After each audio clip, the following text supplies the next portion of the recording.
To East Africa now, where weeks of monsoon rains have been wreaking havoc across much of the region. Tanzania is reporting at least 150 dead from floods and landslides. The government in Kenya says the extreme weather there has now killed at least 70 people since March. Severe flooding has forced thousands from their homes as well. DW correspondent Felix Maringa reports now from Nairobi. This is the aftermath of heavy rains that have continued to pound Nairobi the past few days. Josephine Ayako tries to save what is left after the devastating floods that hit this area. She lost all her belongings. The river nearby broke its banks, leaving everyone to rush for safety. I saw death with my own eyes. A neighbor of mine was saved and rushed to the hospital. I don't even want to see the rain because when my son sees the rain, he keeps telling me we need to flee and go to the countryside because we almost died yesterday. The floods have left residents vulnerable. The government has asked people to move to higher ground to avoid a repeat of what has taken place, but many like Josephine are short of options. I don't have any place to go here in Nairobi. If God could save me, at least I would have a place to go to. So far, dozens of people have been reported dead across the country. The displaced victims are being sheltered in schools and churches. Many victims are still in shock. We've lost everything and didn't save anything. Children's books, their clothes, mattresses. There is nothing we could save. All that is left are the clothes on our backs. People have lost houses. People have lost all belongings. People have lost clothes. We are in dire need of medication, clothing and shelter. We cannot stay in this school forever, since schools open next week. If we get provisions like blankets, mattresses and money to start over again, we'll be good. So it started to rain again, and many residents do not even want to hear the sound of rain. They're saying that instead of the rain being a blessing to them, this one has come with such huge losses. Some of them do not even have anything else remaining. Those ones who've been taken to temporal shelters feel that even in those shelters, they're not safe at all. The victims now want the government to act fast. The government should intervene faster and get us out of the shelter since our lives are all at risk. Some even have 2-year-old kids there. Other kids are weeks old. We're not safe at all. Our kids could get infected with pneumonia and other diseases. According to weather forecasts, the rains are set to continue into the month of May. The victims hope the downpours end so that they can get on with their lives.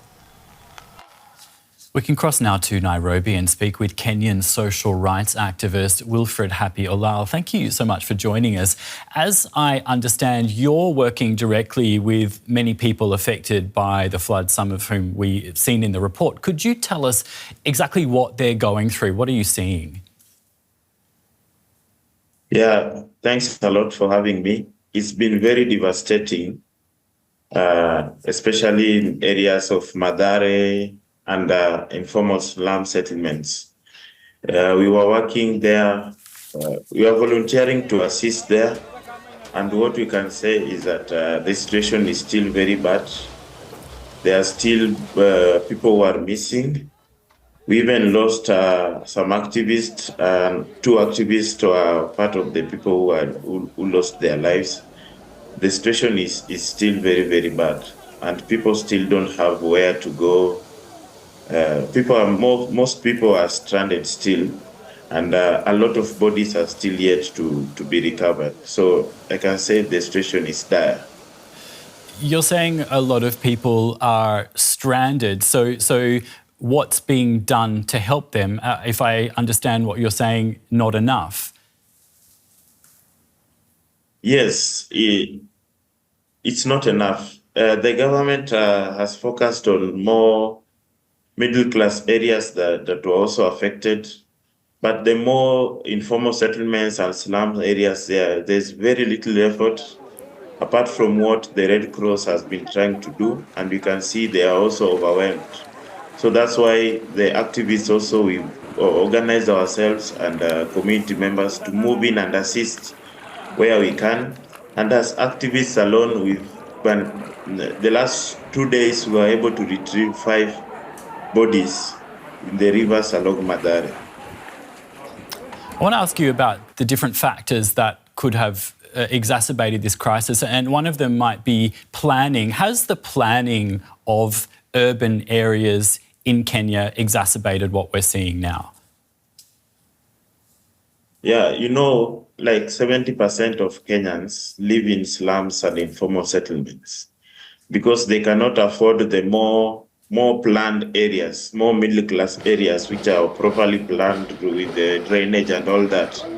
So the only houses they can afford are the ones in slums because they are cheaper, and the economic situation of the country is not very good.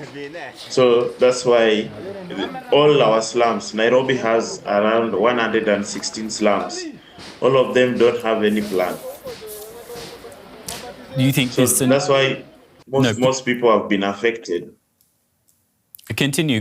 I just wanted to ask you, is this scenario then, given what you're saying, likely to continue into the future and happen again?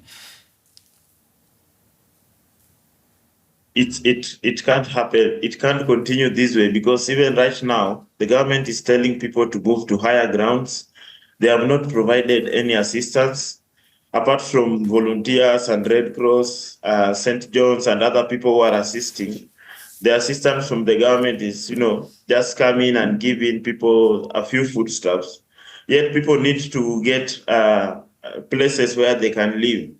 The rains are still on, so we are fearing most people are in primary schools, which are being opened next week, so they'll have to move out of the schools. The rains are still on. They don't have alternatives. So the government is doing very little at the moment, very, very, very little. And we are very, very worried that we might have more cases if the government doesn't act now. Wilfred Happy Olal, social rights activist in Nairobi, we really thank you so much for your time. Take care. Thank you.